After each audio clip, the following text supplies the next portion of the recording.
mengingatkan kepada kita semua bahwa kita yang ada di kerajaan kami ini, waktunya akan tiba kerajaan batu atau kerajaan Kristus akan menghancurkan semua kerajaan di dunia. Waktunya sudah sangat dekat. Maka kemudian pertanyaan berikutnya, kapankah akhir zaman itu? Sebab kitab Daniel mengatakan meteraikan itu pada akhir zaman banyak orang yang akan membuka. Artinya bahwa pekabaran yang diberikan kepada Daniel bukan untuk Daniel pada zamannya, tetapi untuk mereka yang hidup pada akhir zaman, termasuk saudara dan saya. Untuk seluruh dunia ini pekabaran itu diberikan kepada kita. Coba lihat, ada dua perintah yang sepertinya bertolak belakang. Daniel 12 ayat 8, adapun aku memang mendengar hal itu, tapi tidak memahaminya, kata Daniel. Lalu kutanya, Tuhan, apakah akhir segala hal ini? Daniel pun tidak mengerti akan apa yang dia lihat. Di ayat 9, malaikat itu katakan, pergilah Daniel, sebab firman ini akan tinggal tersembunyi dan termeterai sampai akhir zaman. Itu artinya bahwa pekabaran ini bukan untuk mereka yang hidup di zaman Daniel. Kerajaan batu itu bukan untuk mereka yang hidup di zaman Daniel. Kerajaan yang dimaksudkan adalah sesuatu yang akan terjadi pada akhir zaman. Orang akan memilikinya. Tetapi kemudian saudara lihat dalam kitab Wahyu, Wahyu pasal yang ke-22 ayat yang ke-10. Lalu ia berkata kepada, jangan memeteraikan. Kalau kitab Daniel katanya meteraikan, tapi buku Wahyu katakan jangan memeteraikan perkataan-perkataan nubuat dari kitab ini. Kenapa? Sebab waktunya sudah dekat. Kita mendapatkan pemberitaan pengharapan akhir zaman dan nubuat yang menyatakan bahwa waktunya sudah dekat. Waktu apa yang sudah dekat? Yaitulah kerajaan batu tadi, kerajaan Kristus yang akan berlimpah semua kerajaan-kerajaan di dunia. Waktunya sudah dekat. Nah, kita ingin cari tahu sudah dekat itu seperti apa dekat? Seberapa dekat? Coba kita ikut mulai dari Daniel pasal 12 ayat yang ke-7. Mari kita baca sama-sama. 2, 3. Lalu kudengar satu masa, dua masa, dan setelah masa, dan setelah berakhir kuasa perusak bangsa yang kudus itu, maka segala hal ini akan digenapi. Kapankah itu akan digenapi? Kitab Daniel mengatakan setelah berakhir kuasa perusak. Saudara-saudara, pernah ada satu kuasa di dunia, yaitu kuasa perusak, yang berkuasa selama satu masa, dua masa, dan setengah masa. Coba kita telusuri lebih jauh lagi tentang kuasa perusak ini. Dan yang 7 ayat yang ke-25, si kuasa perusak itu akan mengucapkan perkataan yang menentang yang maha tinggi, akan menganiaya orang-orang kudus milik yang maha tinggi,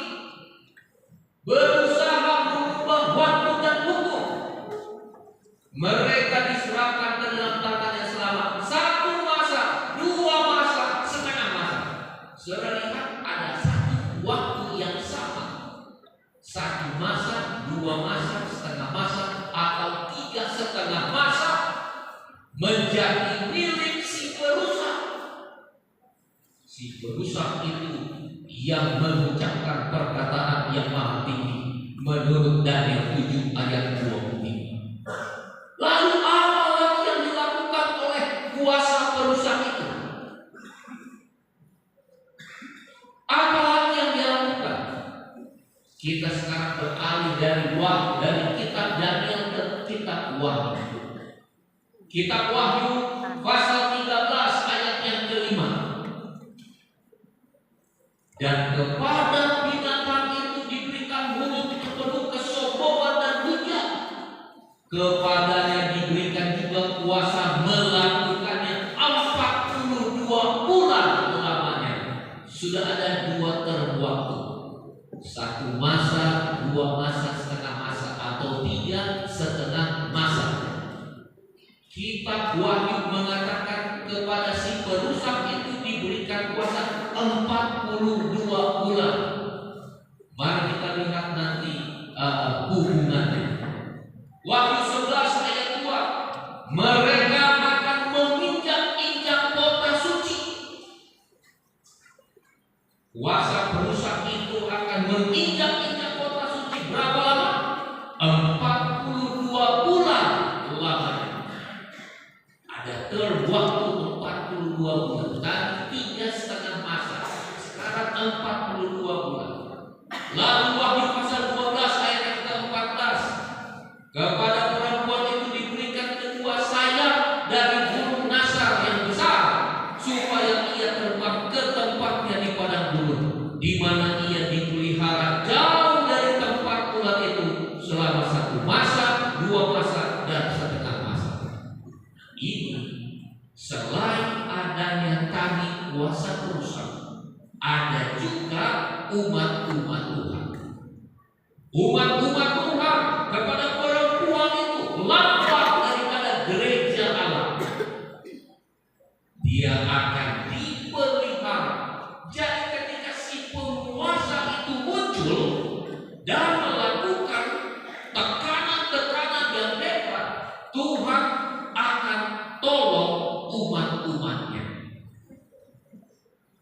Dia akan dipelihara jauh dari tempat ular itu selama 1 masa, 2 masa, setengah masa. Wahyu 11 ayat 3. Dan aku akan memberi tugas kepada 2 saksiku. Ada tugas kepada kedua saksi, supaya mereka bernubuat sambil berkabung 1260 hari. Ada 3 waktu. 3,5 masa, 42 bulan, 1260 hari. Sekarang kita lihat apa hubungan ketiga waktu ini. 3,5 masa, 42 bulan, 1260 hari. Kalau kita mengacu kepada 1 hari nubuatan sama dengan 1 tahun menurut Yehezkiel 4 ayat 6 dan Bilangan pasal 14 ayat 34, maka kita dapati bahwa 42 bulan kali 30 hari 1260 hari. 1260 hari adalah 1260 tahun. 3,5 masa, 1 masa, 2 masa, setengah masa, atau 3,5 masa kali 360 hari, 1260 tahun. Ketiga cerita dalam kitab Daniel dan kitab Wahyu tentang kuasa si perusak itu bercerita tentang waktu yang sama, yaitu kekuatan gereja 1260 tahun. Kapankah 1260 tahun tersebut dimulai? Lihat 1260 tahun kuasa perusak yang pernah terjadi yang dinubuatkan oleh Alkitab. Apa yang mereka lakukan? Menentang yang Maha Suci, menganiaya orang-orang kudus, menginjak-injak kota suci, mulut yang penuh kesombongan dan hujah, mengubah waktu dan hukum. Meskipun ada kuasa-kuasa yang merusak ini, tetapi ada tugas untuk umat Tuhan untuk bernubuat sambil berkata. Lalu kemudian ada lagi janji Tuhan, umat Tuhan akan dipelihara. Nah, saudara-saudara, kita lihat ini kekuatan ini 1260 tahun ini. Pertanyaannya, kapan dimulai dan kapan berakhir? Sejarah mencatat bahwa kekuasaan 1260 tahun ini adalah satu peristiwa yang terjadi tahun 538 sampai 1798. Apa yang terjadi pada masa ini? Gereja memiliki autoriti oleh karena telah dinubuatkan oleh Justin memberikan satu dekri keputusan tahun 533 menjadikan gereja adalah segala-galanya. Kita tentu sudah tahu yang dimaksud dengan gereja ini siapa. Tapi mari kita lihat bahwa tahun 538 adalah tahun ketika gereja semakin berkuasa oleh karena musuhnya yang terbesar telah ditumpahkan. Dan ini terus berjalan sampai 1260 tahun mereka menekan gereja, menganiaya, menghina, melawan Tuhan.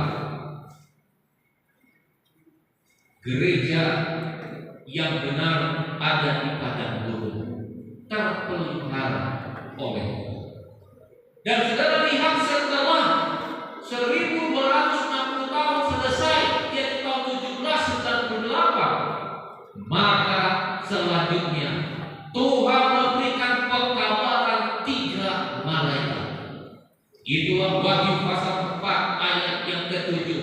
Pekabaran malaikat yang pertama, takutlah akan Tuhan, muliakanlah Dia, karena hari penghakimannya telah tiba, dan sembahlah Dia. Begitu selesai masa kekuasaan gereja 1260 tahun itu, pada waktu pimpinan gereja ditangkap oleh Jenderal Berthier dari Prancis, dimasukkan ke dalam penjara. Maka setelah itu pekabaran 3 malaikat Wahyu 14 dikumandangkan. Kemudian datanglah malaikat yang kedua, sudah rubuh bagian. Dan pekabaran yang ketiga, jika seseorang menyembah binatang dan patutnya itu yang telah menganiaya gereja 1260 tahun itu, dan menerima tanda pada dahinya atau pada tangannya, maka dia akan minum dari anggur murka Allah. Saudara-saudara, mereka yang tetap percaya mengikuti kekuasaan gereja itu akan minum dari anggur murka Allah yang disediakan dalam campuran dalam cawan murkanya. Mereka akan disiksa dengan api dan belerang di depan mata malaikat-malaikat kudus dan di depan mata anak domba. Gereja ini telah menghina Allah, menganiaya akan umat-umatnya. Dan setelah pekabaran malaikat ini dikumandangkan, saudara-saudara, orang mulai bergerak. Coba kita lihat, muncullah William Miller,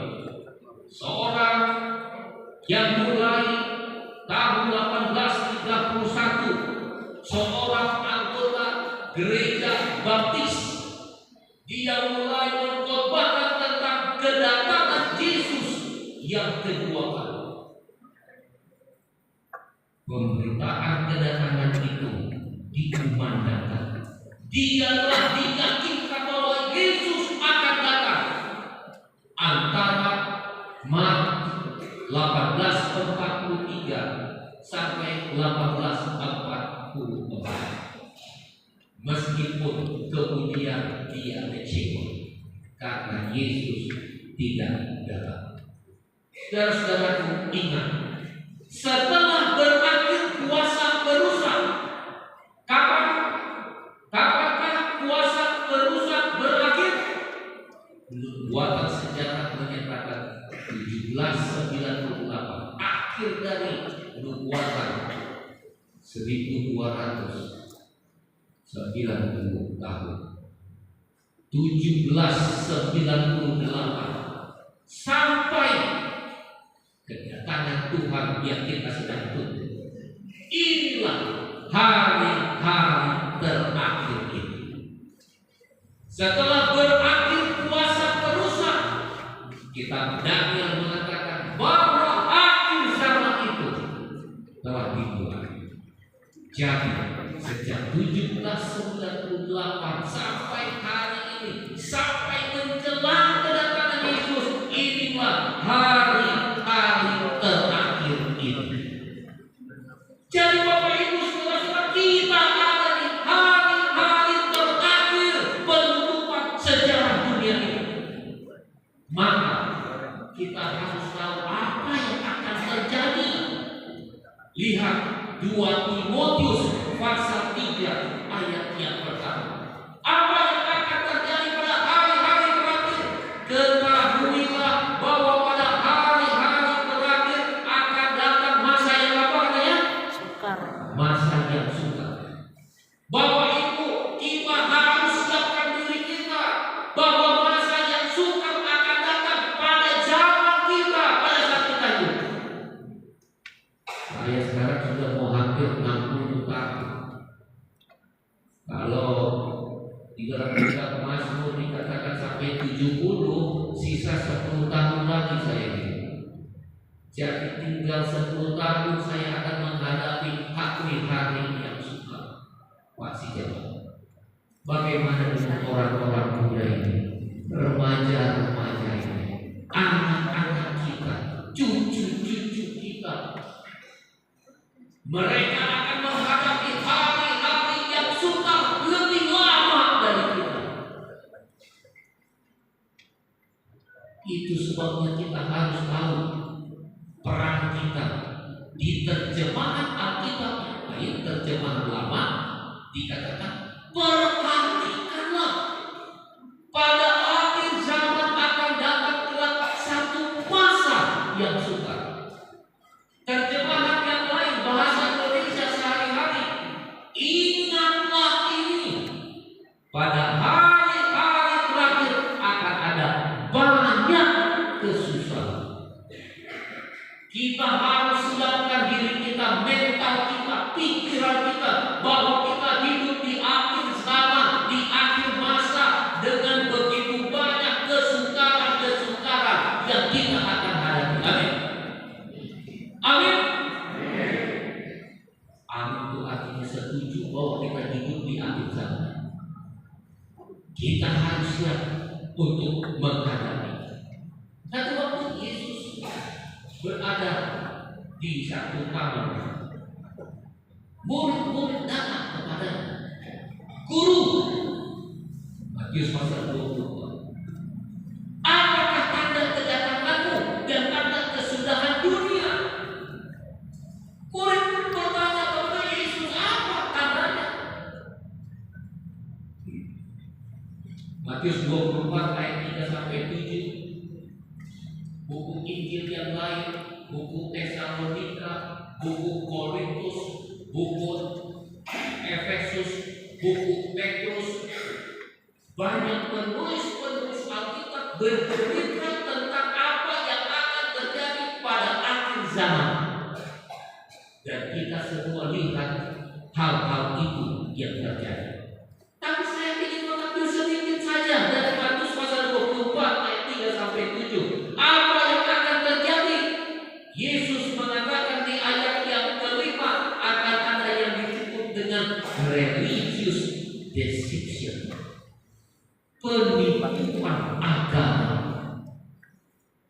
Satu hal yang pasti yang kita akan hadapi adalah penipuan-penipuan agama. Coba kita lihat dalam 2 Raja-Raja 17 ayat yang ke-33. Kita baca sama-sama. 2-3. Mereka berbakti kepada Tuhan. 2-3. Tetapi pada itu mereka beribadah kepada Allah mereka sesuai dengan adat bangsa-bangsa yang dari antaranya mereka diangkut tertawa. Saudara-saudara, salah satunya pada akhir zaman adalah banyak orang yang akan berbakti kepada Tuhan, tetapi mereka beribadah kepada Allah mereka. Tubuhnya ada di dalam gereja, tapi pikiran mereka adalah menerapkan jauh kepada Allah-Allah, ilah-ilah yang mereka miliki.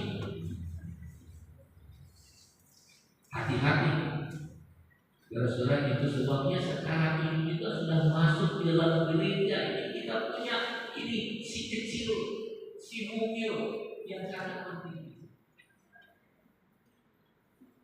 Tubuhnya ada di dalam gereja, tapi pikirannya ada di dunia maya. Dan ini tidak terkontrol.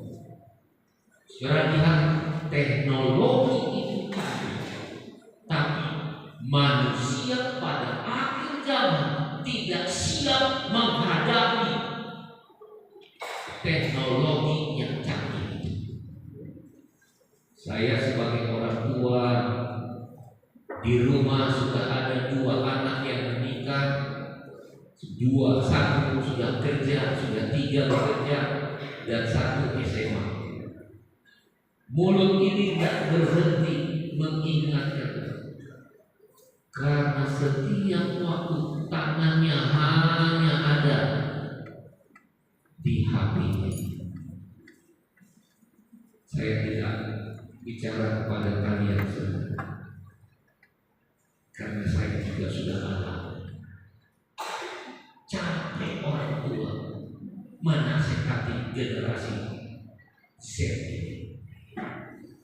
Teknologi hebat, sangat mudah kita berkomunikasi, itu bagus. Tetapi teknologi juga sangat berbahaya karena waktu kita terlihat dalam gereja pun kita beribadah. Saya selalu katakan sama anak saya, mari Tuhan Pak kasih Pak. Karena setan begitu hebat menarik perhatian orang-orang muda ini. Bukan hanya orang-orang muda, orang-orang tua pun melakukan hal yang sama. Tidak terkecuali. Bahkan sekarang bayi-bayi pun sudah diberikan HP. Nanti sedikit kasih saja HP.